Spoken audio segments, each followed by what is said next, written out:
একটা মেয়ে প্রেগনেন্ট অবস্থায় কী চায় জানেন? একটু যত্ন, একটু আদর, একটু ভালোবাসা, একটু কেয়ারফুল। তো এই জিনিসটা আমি আমার জীবনে পাইনি।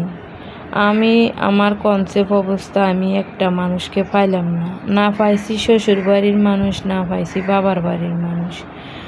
কেন পাইনি জানেন? সব কিছুই স্বার্থ নাই, এর জন্য আমার ভালোবাসাও নাই।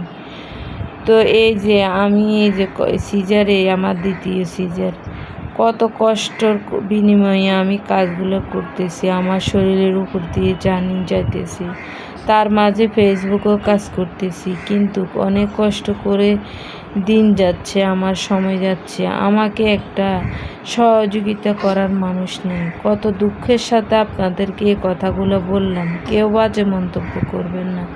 আমার ভিতরে দিয়ে কি যায় আমার উপরে আল্লাহ জানে আর আমি জানি। তো কেমন হয়েছে ভিডিওটা একটু শেয়ার করে দিবেন।